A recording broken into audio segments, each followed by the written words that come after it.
Dalam kurun waktu yang berdekatan, Abu Nawas terancam mati sebanyak 2 kali. Yang pertama adalah ia akan dimakan oleh suku pedalaman, dan yang kedua hukuman pancung dari sang raja. Namun bukan Abu Nawas jika tidak dapat meloloskan diri. Pada suatu hari Abu Nawas berjalan-jalan hingga sampai di daerah kampung pedalaman. Kampung tersebut berada di daerah gurun dan jauh dari tempat tinggalnya. Di kampung itu nampak keramaian dan ternyata ada kerumunan orang yang sedang membuat bubur. Ketika Abu Nawas asyik mengamati suasana, tanpa disadarinya ada puluhan pasang mata yang mengawasinya. Tidak berapa lama kemudian Abu Nawas sudah tertangkap dan diikat oleh para penduduk setempat. Lalu dia pun dibawa ke tengah-tengah kerumunan orang yang sedang membuat bubur tersebut. Saat ada seseorang yang membawa golok tajam mendekatinya, Abu Nawas tidak tinggal diam saja. "Hei, kenapa aku ditangkap?" tanya Abu Nawas.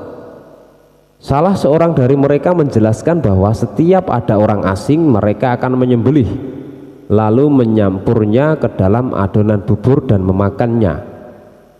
Mendengar penjelasan itu Abu Nawas ketakutan juga. Namun meski dalam keadaan terjepit, dia masih sempat berpikir dengan jernih. "Kalian lihat saja, badanku kurus kering, jadi dagingku tidak banyak. Kalau kalian mau, besok aku bawakan temanku yang badannya gemuk, sehingga kalian bisa makan untuk 5 hari lamanya. Aku janji." "Maka lepaskanlah aku," pinta Abu Nawas. Karena janjinya itu, akhirnya Abu Nawas dilepaskan. Abu Nawas berpikir keras untuk menemukan siasat agar dirinya berhasil membawa teman yang gemuk. Terlintas di pikirannya bahwa sang raja Harun ar-Rasyid adalah orang yang sangat gemuk. Seharusnya raja tahu kondisi ini dan alangkah baiknya jika dia mengetahuinya sendiri, gumam Abu Nawas dalam hati. Abu Nawas pun segera menghadap Raja Harun dengan berbagai bujuk rayu. Akhirnya dia berhasil mengajak raja hanya berdua saja. Sesampainya di kampung pedalaman itu, tanpa banyak bicara, warga langsung menangkap sang raja. Abu Nawas pun segera meninggalkan kampung itu. Dalam hatinya dia berpikir, bila raja pintar pasti dia akan bisa membebaskan diri, tapi kalau tidak maka raja akan mati. Abu Nawas berpikir gambling begitu karena dia yakin bahwa rajanya cukup cerdas untuk bisa meloloskan diri dari kampung pedalaman itu. Sementara itu raja yang sedang ditawan tidak menyangka sama sekali akan disembelih oleh warga kampung pedalaman yang masih merupakan wilayah kekuasaannya. Dalam keadaan takut, raja memiliki inisiatif. "Jika membuat bubur, dagingku ini tidaklah terlalu banyak karena banyak lemaknya. Kalau diizinkan, kalian akan kubuatkan peci kemudian dijual dengan harga jauh lebih mahal daripada harga buburmu itu," bujuk Raja Harun kepada warga kampung pedalaman. Mereka menyetujui dan meminta raja untuk menyelesaikan peci itu. Setelah peci selesai dibuat, raja pun dibebaskan. Setelah raja dibebaskan, Abu Nawas segera dipanggil karena telah berani mencelakakan rajanya sendiri. "Wahai Abu Nawas, engkau benar-benar telah membahayakan aku. Kamu harus digantung," ujar Raja Harun dengan geram. Namun Abu Nawas minta diberikan waktu untuk pembelaan dirinya. "Baiklah, tetapi kalau ucapanmu salah, niscaya engkau akan dibunuh hari ini juga," ujar Raja Harun. "Tuanku, alasan hamba menyerahkan kepada pembuat bubur itu karena ingin menunjukkan fakta kepada Paduka. Karena semua kejadian di dalam negeri ini adalah tanggung jawab Paduka kepada Allah Subhanahu wa Ta'ala kelak. Raja yang adil sebaiknya mengetahui perbuatan rakyatnya, bukan?" kata Abu Nawas. Setelah mendengar pembelaan dari Abu Nawas, Raja Harun ar-Rasyid menerimanya dan membebaskan Abu Nawas. Setelah itu raja melakukan pembinaan kepada suku pedalaman tersebut. Asmara memang aneh. Secara tak terduga, pangeran yang menjadi putra mahkota jatuh sakit. Sudah banyak tabib yang didatangkan untuk memeriksa dan mengobati, tetapi tak seorang pun mampu menyembuhkannya. Akhirnya raja mengadakan sayembara. Sayembara boleh diikuti oleh rakyat dari semua lapisan, tidak terkecuali oleh para penduduk negeri tetangga. Sayembara yang menyediakan hadiah menggiurkan itu dalam waktu beberapa hari berhasil menyerap ratusan peserta. Namun tak satu pun dari mereka berhasil mengobati penyakit sang pangeran. Akhirnya sebagai sahabat dekat Abu Nawas menawarkan jasa baik untuk menolong putra mahkota. Baginda Harun al-Rasyid menerima usul itu dengan penuh harap. Abu Nawas sadar bahwa dirinya bukanlah tabib. Dari itu ia tidak membawa peralatan apa-apa. Para tabib yang ada di istana tercengang melihat Abu Nawas yang datang tanpa peralatan yang mungkin diperlukan. Mereka berpikir, mungkinkah orang macam Abu Nawas ini bisa mengobati penyakit sang pangeran, sedangkan para tabib terkenal dengan peralatan yang lengkap saja tidak sanggup, bahkan penyakitnya saja tidak terlacak. Abu Nawas merasa bahwa seluruh perhatian tertuju padanya, namun Abu Nawas tidak begitu memperdulikannya. Abu Nawas dipersilahkan memasuki kamar pangeran yang sudah terbaring. Ia menghampiri sang pangeran dan duduk di sisinya. Setelah Abu Nawas dan sang pangeran saling pandang beberapa saat, Abu Nawas kemudian berkata, "Saya membutuhkan seorang tua yang di masa mudanya sering mengembara ke pelosok negeri." Orang tua yang diinginkan Abu Nawas didatangkan.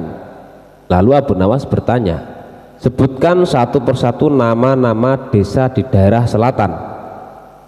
Ketika orang tua itu menyebutkan nama-nama desa di bagian selatan, Abu Nawas menempelkan telinganya ke dada sang pangeran.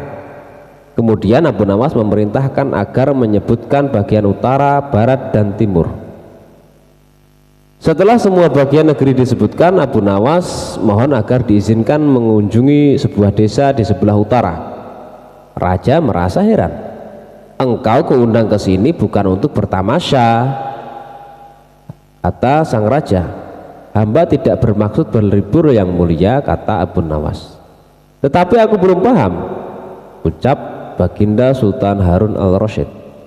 "Maafkan hamba paduka yang mulia, kurang bijaksana rasanya bila hamba jelaskan sekarang," kata Abu Nawas. Lalu kemudian Abu Nawas pun pergi selama 2 hari.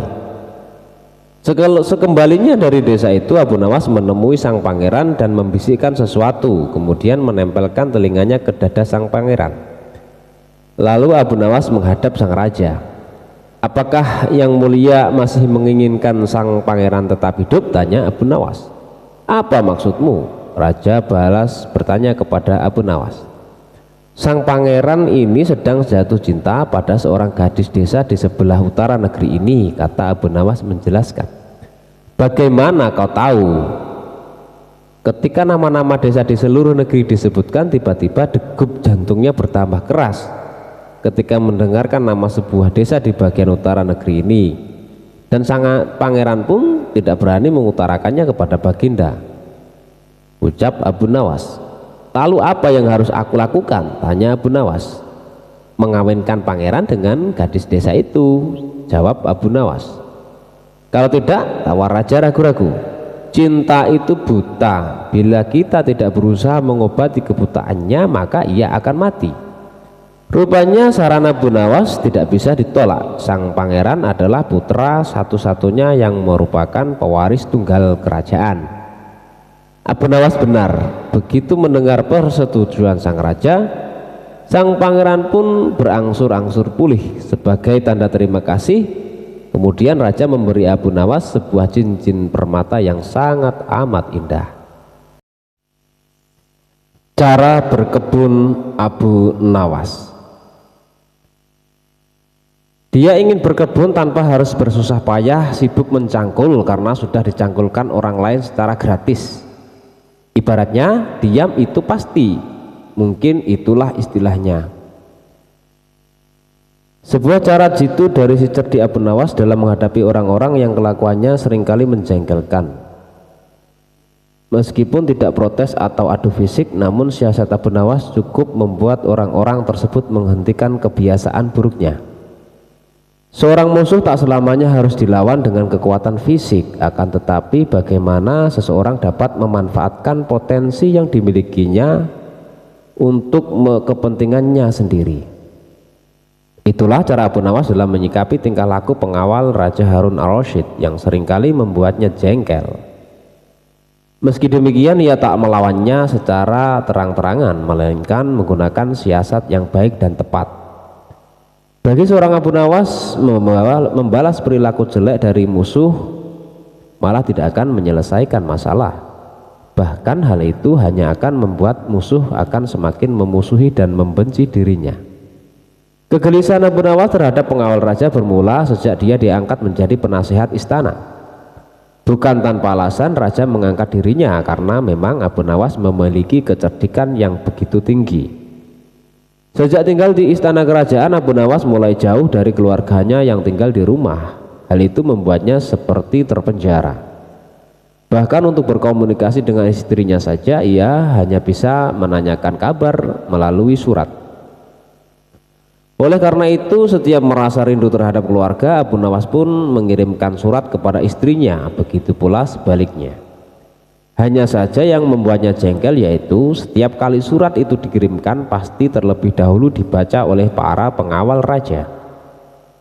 Bahkan semua suratnya telah diteruskan kepada raja untuk dibaca, padahal tak jarang dalam surat itu terdapat tulisan-tulisan yang sifatnya pribadi yang semestinya hanya cukup diketahui oleh yang bersangkutan saja. Setelah sekian lama tinggal di istana, Abu Nawas akhirnya mengetahui kebiasaan negatif para pengawal raja.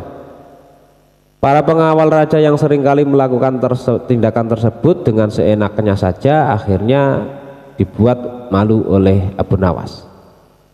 Pada suatu hari Abu Nawas menerima surat dari istrinya yang mengatakan, "Suamiku, kapan saatnya kita menanam di kebun kita?" tanya istrinya. Abu Nawas pun bergegas membalas surat istrinya tersebut. "Janganlah sekali-kali menanam di kebun, karena di situ aku menyimpan rahasia negara," tulis Abu Nawas di suratnya. Jawaban Abu Nawas singkat dan sederhana saja.